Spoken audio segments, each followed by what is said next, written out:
심지어 오늘 질문에서도 보면 주는 건 다 아들한테 주는 건데 왜 요구를 나한테 하지? 이런 간극 때문에 고통을 많이 겪잖아요, 딸들이. 안녕하세요. 정신분석 클리닉 피아노의 박우란입니다. 저희가 그 엄마와 딸에 대한 영상을 올렸고요. 그 부분에 대해서 많은 분들이 이렇게 댓글을 달아주셔가지고 그 댓글의 질문 그리고 호소, 하소연 이런 것들을 저희 스텝 선생님들하고 종합을 해서 조금 더 소통하는 방식으로 다뤄봤으면 좋겠다는 얘기를 해서 후속 영상을 준비했거든요. 많은 딸들이, 많은 여성들이 고통을 겪으시는 것 같아요. 그 부분들이 다시 한 번 더 또 깊게 와닿았던 것 같고요. 그래서 또 오늘도 변함없이 오늘은 지난번보다 더 많은 인원들이 함께 지금 앞에서 쫙 같이 하고 계신데, 내용은 무겁지만 우리 이슈는 굉장히 우리에게 고통을 주는 이슈들이잖아요. 그렇지만 모두가 함께 동질감을 느끼는 마음으로 이 영상을 같이 준비했습니다. 오늘 어떤 이야기들을 나눠볼 수 있을까요? 이런 내용이 있었어요. 그 엄마가 자꾸 인생에 끼어드는 것이 너무 불편하다. 안 보면 마음이 편한데 계속 연락하고 이제 간섭을 하시려고 한다. 그리고 어렸을 때는 아빠나 친정 욕을 하다가 이제 지금은 그 올케 욕까지 하고, 지금까지 뭐 어렸을 때부터 아들에게는 뭔가 집이랑 돈이랑 이런 걸 다 해주면서 딸인 자신한테는 해준 게 아무것도 없는데 왜 자기에게만 이러는지 모르겠다, 이런 엄마 때문에 힘들었던 딸들이 많다, 이렇게 댓글을 달아주셨어요. 해주는 건 아들에게만 해주면서 딸에게는 아무것도 안 해주다가 나이가 드니까 완전 딸을 감정 쓰레기통으로만 그렇게 대하는 내용인 것 같은데, 굉장히 좀 뻔뻔하게 들리기도 하거든요. 엄마가? 네네. 이렇게 엄마가 행동하시는 게 모르셔서 그러신 건지, 아니면 이것도 구조적인 그런 문제인 건지 궁금합니다. 그 내용들 중에 보면 엄마들이 항상 누군가를 찾는데 엄마는 친구도 없고 아무것도 없다고 하시니까 딸들 입장에서는 거절하거나 엄마를 밀어내기가 참 불편하고 죄책감도 들고, 그죠? 그래서 불행했다가 짜증났다가 화났다가 그래서 좀 인생을 편하게 살고 싶은데 어떻게 해야 될지 모르겠다, 이런 얘기를 하셨던 것 같아요. 그죠? 선생님들도 공감이 되세요? 딸들의 입장에서 공감이 좀 되셨나요? 네네. 공감 안 되는 사람들, 훌륭한 어머니를 두셨군요. 훌륭한 어머니를 두셨군요. 원래 제가 어떤 방송에 출연할 때 댓글을 잘 보지 않거든요. 평정심을 유지하기 위해서. 근데 이제 저희 채널이니까 저도 좀 이렇게 꼼꼼하게 봤던 것 같아요. 그리고 이번 이 영상들은 우리가 모두 분석실을 찾을 수는 없으니까 댓글을 달아주시는 분들하고 조금 긴밀하게 소통할 수 있으면 좋겠다, 이런 생각으로 저도 좀 열심히 봤던 것 같아요. 고통스러워하는 딸들이 많이 있으시고, 이제 이 질문과 더불어서 제가 하고 싶은 이야기가 이거였어요. 희생과 의존을 잘 구분하셔야 돼요. 우리가 뭐 구조적인 차원 이런 이야기를 많이 하긴 하지만 일단 그것 이전에 희생과 의존을 구분하셔야 되는데, 무슨 얘기냐면 어머니들이 우리를 위해서 열심히 일도 하고 가정 살림도 하고 그 아버지로부터의 어떤 뭐 폭력적인 여러 가지 환경 이런 것들을 견디고 그러면서 끝까지 가정을 지켜내고 자식들을 키워내고 뒷바라지하는 이 엄마의 희생들이 우리한테는 굉장히 크잖아요. 그런데 그 희생과 의존을 구분하셔야 된다는 얘기가 무슨 얘기냐면, 많은 경우에 여성들이, 그러니까 내가 스스로 세우고 스스로 채워야 하는 어떤 삶의 의미와 동력들이 있죠. 그런데 육아, 내조, 뭐 가정을 융합하고 가정을 유지하고 이런 것과 등치시킨단 말이죠. 말하자면 내가 양육을 하고 내가 직장 일도 하고 혹은 뭐 남편을 참고 아이들을 위해서 내가 많은 걸 포기하고 이것도 내 삶이야 라고 받아들이면 이게 자식들한테 무조건적 희생이나 부담으로 다가가진 않을 거예요.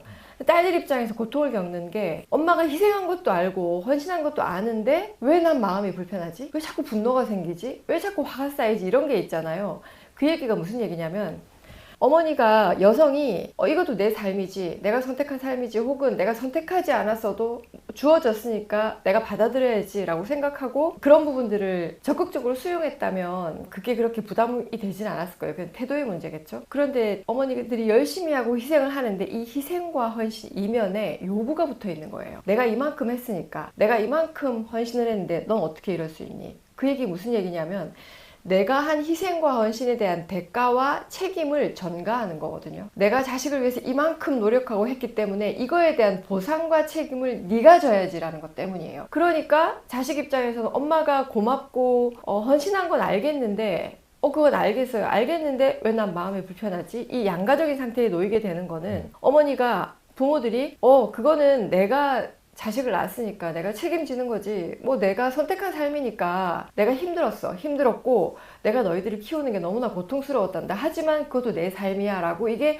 수용이 된 상태라면은 고마워할 거예요, 자식들이. 고마워하고 자부심을 느끼고 뿌듯해하고 내 부모에 대해서. 그런데 이 애증관계가 계속되는 건 그게 의존인 거죠. 내가 했어. 행위는 했고 헌신도 했고 희생은 했는데 이 희생과 헌신에 대한 어떤 많은 책임과 보상도 같이 넘겨버린 거예요. 그러니까 내가 이게 행위는 했지만 이 행위로 인한 대가와 어떤 만족을 네가 채워줘. 네가 나를 메워줘. 이 요구가 들어있기 때문에 여기서 분노하기 시작하는 거예요.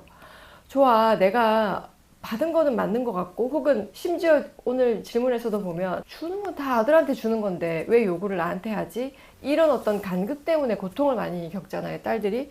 그래서 희생과 헌신을 구분하셔야 된다고 하는 게, 많은 어머니들도 내가 이렇게까지 했는데 저 싸가지 없는 딸들이 고마운 줄 모르고 지금에 와가지고 분노를 터뜨리고, 이때 의심해 보셔야 하는 거는 어머니들의 희생과 노력이나 노고를 폄훼하는 게 아니라 이 노력 이면에 담긴 요구들 때문이거든요. 그리고 이 요구를 네가 채워줘. 내가 무슨 힘이 있니? 심지어 우리 댓글에도 심지어 엄마 친구 없는 것도 딸이 고민해야 되는 거예요. 그리고 엄마 인간관계가 부족한 거, 사회관계가 부족한 걸 딸이 고민해야 되는 거예요. 아들이 고민하나요? 아들들은 고민 안 하죠. 대부분 안 하는 것 같아요. 그러니까 여기에서 자꾸 애정을 넘어서 분노가 쌓이기 시작하는 거죠. 왜냐하면 모든 인간은 자기중심적인 자기 욕구나 자기 만족을 추구하게 되어 있는데, 끊임없이 요구를 받기만 하니까, 우리가 이전 영상에서 얘기했지만 딸들이 엄마의 요구를 미리 알아차리고 살피고 타인의 요구를 살피고 배려하고 이런 구조라 하더라도, 이 구조 이면에는 저희 스텝 선생님들 과의 대화 안에서도 굉장히 핫한 이슈가 됐던 게 그 케이크 예가 있었잖아요. 케이크를 나누어 주는 엄마의 예가 있었는데, 그렇게 엄마들이 뭐 나누어 주고 열심히, 그런데 딸들 입장에서는 엄마의 결여를 찾아서 내가 알아서 케이크를 나눠서 엄마의 빈자리를 채워주고 이렇게 했어도 늘 돌아오는 것이 나한테 불만족. 그런데 딸들이 그렇게 케이크를 나눠서 채워줄 때는 이 딸들에게도 요구가 있는 거예요. 무슨 요구? 엄마가 알아주겠지. 내가 엄마한테 나눠주고 엄마를 메웠기 때문에 엄마가 알아주겠지. 읽어주겠지. 내가 얼마나 엄마를 위해서 혹은 엄마를 사랑하는지를 엄마가 읽어주겠지라는 기대와 요구가 들어있어요. 그런데 이 기대와 요구에 돌아오는 게 아들만 챙기는 거야. 이때 이제 분노가 쌓이는 거거든요. 그래서 일종의 요구의 전쟁. 그래서 딸들 입장에서도 내가 이렇게까지 누군가에게, 왜냐면 딸들도 누군가에게 아내가 되거나 누군가의 연인이 되거나 누군가의 엄마가 되잖아요. 그럴 때 우리 자신도 생각해 봐야 되는 게, 내가 누군가를 배려하고 막 챙길 때 그 이면에 어떤 요구가 따라붙는 것들, 그 요구를 그들이 짊어주지 않았을 때 느끼는 분노, 이 부분을 조금 같이 고민해 봐야 될 것 같아요. 그래서 나는 움직일 테니 내 삶의 책임은 네가 져다오, 이거잖아요. 그만 엄마들이. 그러니까 딸들이 분노하고 결국은 번아웃이 오고, 진짜 우리 댓글에서 보듯이 난 모르겠고 내 삶을 챙겨야 될 테니 당신들 삶은 당신들이 제발 좀 책임져 달라. 이 무거운 거잖아요. 그래서 이거는 뭐 독립이냐 자립이냐 의존이냐 희생이냐 이런 걸 떠나서 정신분석 작업에서도 가장 그 핵심 혹은 중점을 두는 지점 중에 하나도, 내가 나 하나는 책임질 수 있어야 된다. 그게 뭐 경제적이든 물리적이든 심리적이든 간에 내가 내 무게 하나는 감당을 해야 우리가 더불어 살아갈 수 있는 관계도 유지가 되는 거잖아요. 그런 지점들을 좀 고민해봐야 될 것 같아요. 그래서 똑같은 희생과 헌신을 하지만 내가 그것들을 내 삶으로 받아들이고 책임을 지려는 태도가 있다면 딸들이 느끼는 분노나 부담이 덜하겠죠.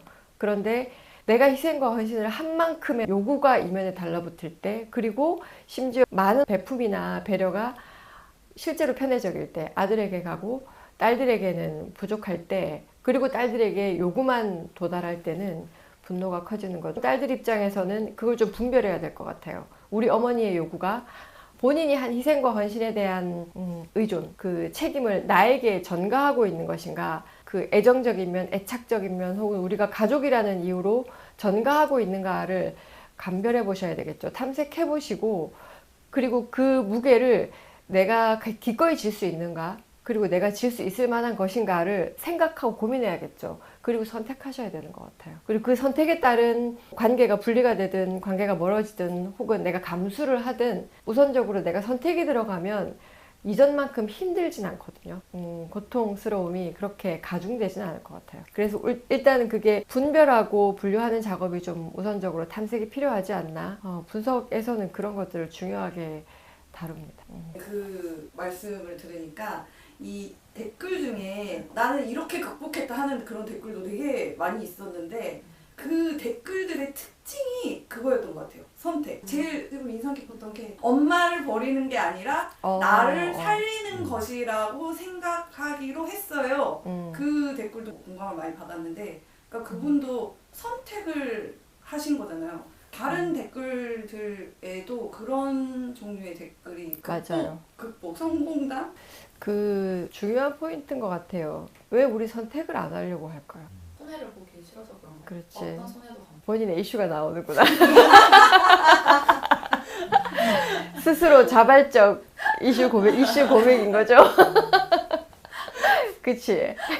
그러니까 맞아요. 그게 손해 혹은 우리는 근본적으로 일종의 자아 방어적 차원에서는 나쁜 딸이 되고 싶지 않다거나 내가 뭔가 부정적인 거를 짊어지는 거에 대한 저항이 있는 것 같아요.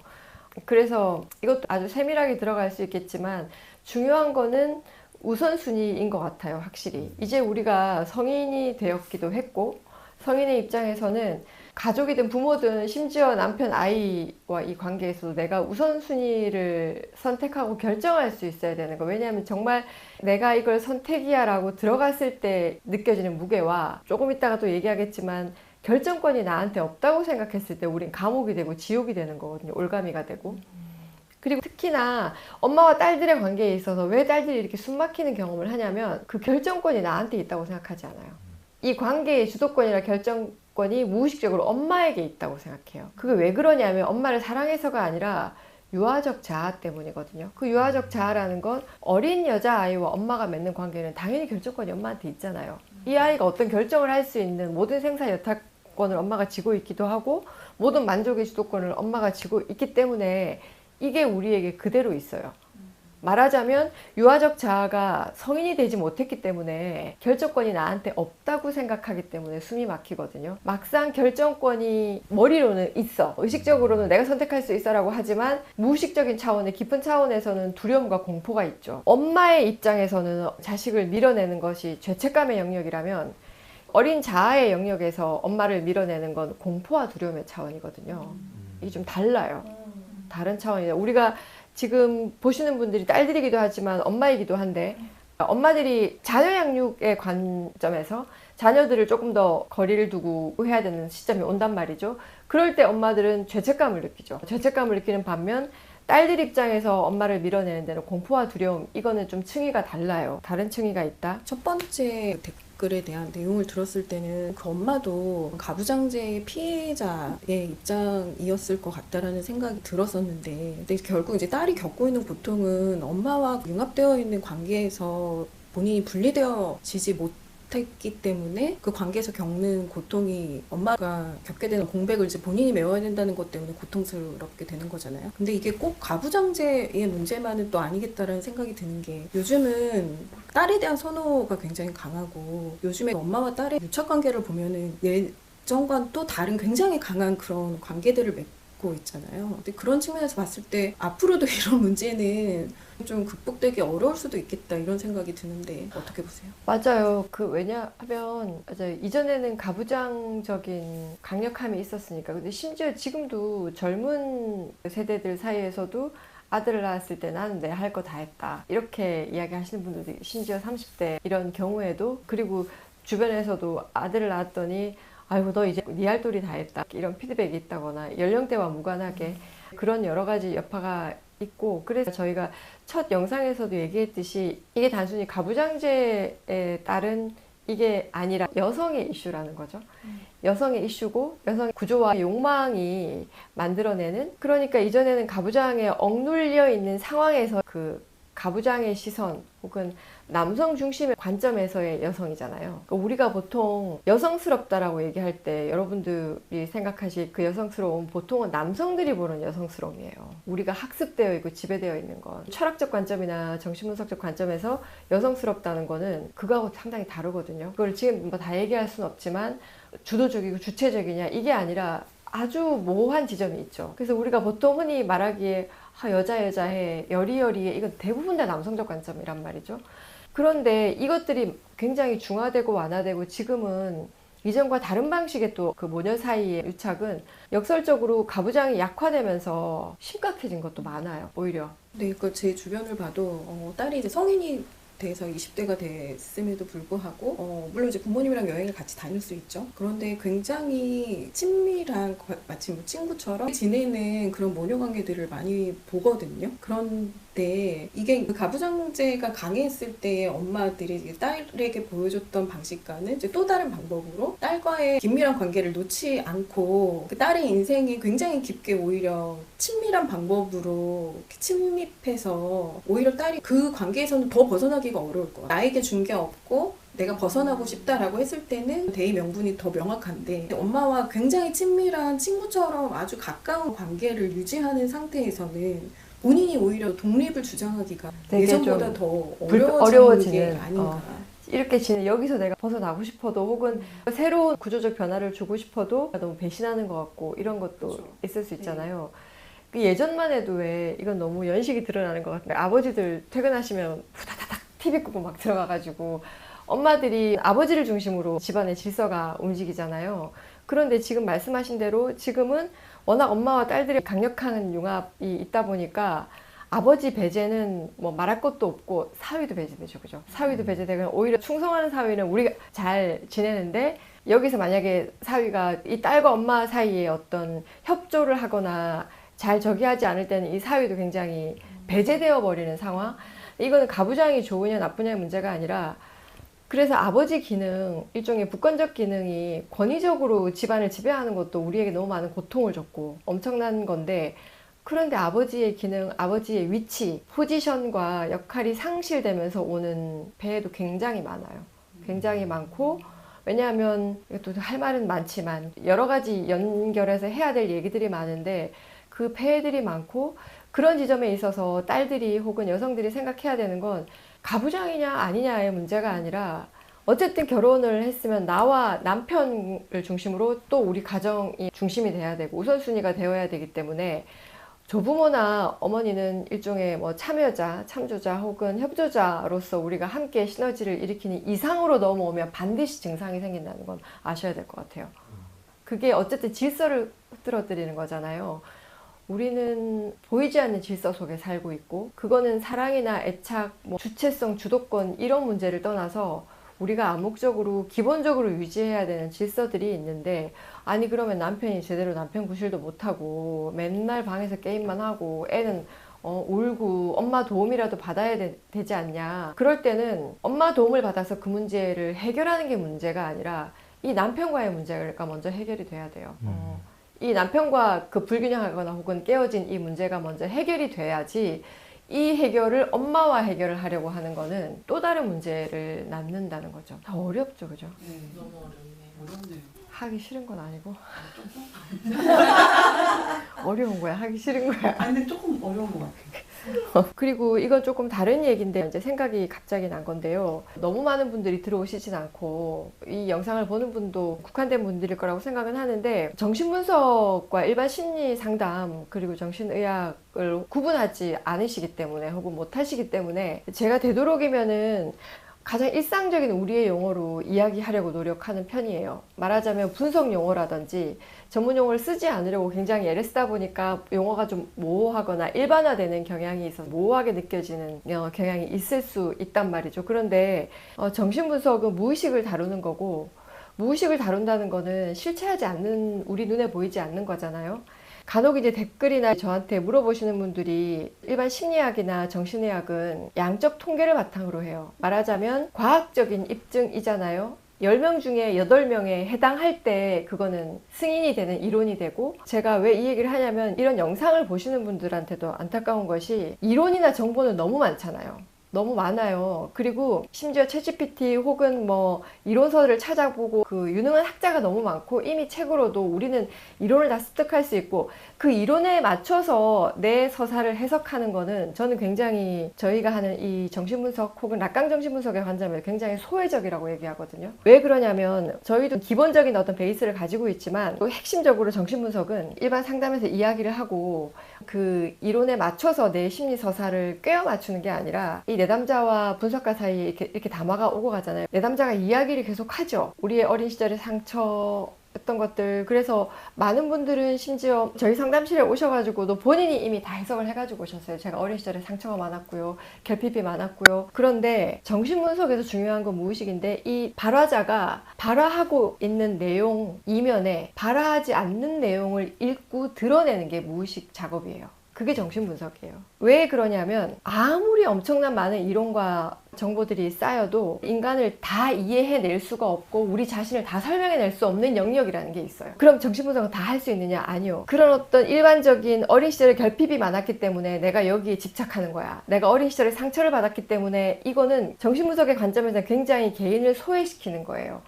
우린 그걸 참조할 수 있지만 결국 정신분석은 1대1의 분석 안에서만 발화될 수 있는 영역이 있고 그 부분을 우리가 어떻게 일종의 공공의 장으로 좀 다수의 장으로 옮겨올까를 고민하는 게 지금 저희가 하고 있는 이 작업이란 말이죠. 그래서 제가 선생님들하고 이렇게 준비된 질문이지만 즉각적인 소통 안에서 무의식적 발화가 일어나기를 기대하는 부분이 있기 때문에 적어도 이 영상을 보시는 분들이라면은 이 정신분석이라는 것과 어떤 일반 심리 상담이나 혹은 정신의학이 접근이 다르다는 거는 좀 인식을 하셨으면 좋겠다. 나에 대한 기본적인 지식이 필요하다면 너무 그 훌륭한 정보와 지식들이 많이 있어요. 그래서 우리는 이 시간을 통해서 좀 더 경험을 할 수 있었으면 좋겠다. 단순히 어떤 이론을 토대로 엄마는 이래요, 딸은 이래요, 엄마의 무의식은 이래요 정해지지 않죠. 그거는 그렇게 규정할 수가 없어요. 하지만 그럼에도 불구하고 좀 다수의 공통적인 어떤 흐름을 가지고 이야기하는 것이고요. 그거를 좀 참조해 주셨으면 하는 생각이 듭니다. 그래서 제가 안 그래도 이번에 같이 다루고 싶었던 게 저희 댓글에도 어머니들이 또 억울함과 지금 이제 딸들 입장에서는 고통을 겪는 사람들이 원래 뭔가를 찾게 되잖아요. 우리가 찾아보게 되고 다른 영상에서 한번 얘기했는데 저희 딸내미 얘기를 여담으로 하자면 본의 아니게 엄마 딸 전문가가 돼가지고 저희 딸이 이제 20살이 됐어요. 그런데 저희 딸아이가 저하고 갈등이 있을 거잖아요. 갈등이 생겨서 걔도 유튜브를 찾아봤나 봐요. 엄마와 딸의 갈등을 쳤더니 제가 뜨더라는 거예요. 그래서 저희 딸이 저한테 왔어요. 딱 한마디만 했어요. 엄마. 한숨만 쉬더라고요. 난 어디로 가야 되지? 그러면서 그래서 이제 저희 딸아이하고 이제 그걸로 웃었어요. 저도 딸아이하고 여러 가지 참 우여곡절이 많고, 우리가 서로를 진정으로 그 존재를 받아들이고 사랑하게 되기까지 참 쉽지 않았던 것 같고요. 그래서 공감이 많이 되고, 근데 이제 어머니들 중에 저한테 그렇게 오시는 분들이 있어요. 딸들의 호소만 있는 게 아니라 도대체가 요즘 그 딸들이 얼마나 엄마한테 못되게 모질게 하고 폐악을 쓰고 혹은 딸들 입장에서 역으로 엄마를 통제하고 쥐락펴락하려고 하고 정말 수위 넘고 도 넘은 경우들도 꽤 있거든요. 이렇게 해서 어머니들이 정말 내 하루가 지옥 같다 혹은 내가 어떻게 해야 될지를 모르겠다, 사과를 골백 번 해도 해결이 안 된다, 분노가 터지고 이렇게 어머니들이 찾아오신단 말이에요. 그런데 참 또 이런 경우에 어머니들 편을 전적으로 들어드릴 수가 없어요. 왜냐하면 딸들 편이어서가 아니라 딸이 그 정도까지 오게 하는 데는 엄마의 책임이 있는 거예요. 엄마가 상처를 줬다는 얘기가 아니에요. 그 일종의 폐륜적인 행동을 하는 딸들, 엄마를 종처럼 부리는 딸들, 혹은 경계 없이 엄마를 오히려 통제하고 마음대로 막말과 막 욕설과 이렇게 우리가 기본적으로 이 수위를 넘은 딸들은 고통을 호소하는 딸들하고 좀 다른 범주예요. 다른 범주고 이 경우에는 어머니들이 딸들한테 해야 할 것을 하지 않으시는 경우가 많아요. 그게 무슨 얘기냐면 좌절시키고 금지시키는 걸 제대로 못했을 경우가 많아요. 너무 내가 딴 얘기하나? 아니요, 얘기해 주세요. 무슨 얘기냐면 어머니들이 굉장히 자기애적으로 편리한 방식의 양육을 하셨을 가능성이 높아요. 다시 말해서 해달라는 대로 다 해주고 딸들이 뭔가 호소를 할 때 엄마가 편안한 혹은 엄마가 자기를 보호하는 혹은 엄마가 갈등을 일으키지 않는 방식으로 딸들을 계속 서포트하거나 채워주거나 이 채워준다는 게 꼭 좋은 의미만이 아니에요. 무조건 미안하다, 무조건 거절하지 않고 무조건 들어주고 끌려다니고 이런 경우에 이런 사태가 발생한단 말이죠. 그러니까 이 어머니들이 딸들에게 해야 하는 부모로서 힘을 주고 야단도 치고 어떤 경우에는 나무라기도 하고 그 비난이 아니라 감정적으로 이게 아니라 정확하게 어떤 기준을 세워서 중심을 잡고 좌절시키고 결핍도 줘야 되는 이 지점을 하지 않았을 때 이게 수위를 넘어가고 그러니까 경계가 무너지는 거예요. 경계가 무너지면서 오히려 나중에 딸이 엄마를 잡아먹는 경우도 있는 거죠. 이렇게 오시는 분들도 있어요. 그러면 이 어머니들한테 정말 딸이 못돼 쳐먹어가지고 얼마나 고통스러우세요. 이렇게 할 수가 없어요. 엄마인 내가 무엇을 하지 않았는지를 짚을 수밖에 없고 그러면 뒤늦게나마 이 딸들과의 관계에서 어머니들이 해야 하는 경계 설정을 하는데 굉장히 힘을 들인단 말이죠. 이제 엄마들의 입장에서 고통을 받는 어머니들도 못지않게 많다는 입장에서 이 얘기를 좀 했던 거고 그래서 마지막으로 저도 한 가지 팁처럼 또 하나 더 다루고 싶은 게 그런 질문이 있으셨어요. 이제 딸이 남의 결핍을 채우느라고 자기 욕망을 억누르지 않고 자기 욕망을 채울 수 있는 사람으로 키우려면 그래서 저희가 지난 시간에 얘기했던 케이크 비유에서 오늘 우리 조각 케이크 하나씩 나눠 먹자. 엄마도 먹고 아들도 먹고 딸도 먹고 근데 딸이 오빠가 자기 거 홀랑 먹고 엄마가 나눠주니까 자기 거를 또 엄마한테 나눠줬어요. 그러면 이 상황에서 엄마가 딸을 소외시키지 않고 딸한테 먼저 케이크를 막 챙겨주고 딸을 더 많이 배려해주면 되느냐 혹은 어떤 분은 공평하게 대하면 되지 않을까요? 얘기하잖아요. 그 두 가지 다 틀리셨어요. 왜냐하면 우리가 지난 시간에 얘기했던 그의 엄마 입장에서 굉장히 공평하게 했어요. 이미 똑같이 케이크를 3개를 같이 나눠 먹었잖아요. 그런데 현상이 벌어졌죠. 이때는 엄마가 실제로 아무리 기계적으로 공평하다고 해도 딸이 느끼는 공평함과 아들이 느끼는 공평함이 달라요. 해석이 다르기 때문에 이건 굉장히 주는 사람 입장인 거예요. 주는 사람 입장에서 공평하다고 받는 사람이 공평하게 느끼지 않거든요. 이것도 결핍과도 연결이 되지만 그래서 딸한테 먼저 그럼 케이크를 챙겨주면 나르시스트적인 딸이 되겠죠. 그게 아니라 이럴 때는 엄마가 똑같이 나눠주는 게 중요한 게 아니라 네가 네 몫을 엄마한테 나누어 주네. 네 몫은 네가 다 먹어도 돼 라고 반영해 주는 거죠. 오빠처럼 너도 네 몫은 네가 다 먹어도 되는 거야. 네가 양보하지 않아도 돼 라는 반영만으로 충분해요. 그러면 이 아이는 나눠주고도 충분히 만족해요. 딸아이는. 자기가 나눠준 거를 억울해하지 않아요. 기쁘게 아이는 그 시간을 마무리할 수 있을 거예요. 반영을 받았기 때문에. 엄마가 알아줬기 때문에. 엄마가 우리 딸 잘한다 이렇게 하시면 안 돼요. 그럼 또 계속 나눠주라고 욕으로 들리잖아요. 그쵸? 그게 아니라 우리 딸이 혹은 우리 둘째가 엄마가 오빠한테 나눠준 몫을 우리 둘째가 자기 몫을 나눠줬네 라고 그냥 그건 있는 팩트잖아요. 그냥 팩트를 반영만 하시면 되는 거예요. 거기에 과도하게 우리 딸이 착하구나 이런 평가가 개입되면 얘는 계속 착한 딸이 돼야 된다 또 요구를 받겠죠. 그죠? 그럼 계속해서 그냥 나눠줘야 되는 또 짐을 지는 거예요. 그게 아니라 엄마가 네가 어떤 선택을 하고 있는지를 알고 있으라는 시그널만 주면 되시는 거예요. 그래서 이거는 딸 입장에서 느끼는 공평함과 아들 입장에서 느끼는 공평함이 아들은 진짜 똑같이 나눠줘야 돼요. 아들은 똑같이 나눠주셔야 돼요. 만약에 동생한테 더 줬다 진짜 얘는 부글부글해요. 그랬다가 똑같이 나눠주면 금세 사라질 거예요. 자기한테 더 주는 건 괜찮아요? 괜찮죠. 괜찮아요. 공평하다. 괜찮아요. 공평하다. 근데 딸아이는 그렇지 않아요. 딸아이는 물리적으로 케이크를 똑같이 나눠준다고 공평하게 느끼는 게 아니라 엄마가 읽어줄 때 아이는 억울해하지 않을 거예요. 이제 포인트를 짚으셨죠. 그렇게 생각하면 가셔야 돼요. 그래서 반영해주고 아니야 네가 네 몫을 네가 다 먹어도 된다. 그래도 엄마가 너를 미워하거나 혹은 그래도 여전히 넌 나의 소중한 딸이고 나의 예쁜 딸이다라는 걸 아이가 믿을 수 있으면 그 다음부터는 아이가 선택을 자유롭게 하게 돼요. 그렇게 했더니 저희 딸아이는 지 선택만 하더라고요. 지만 선택하더라고요.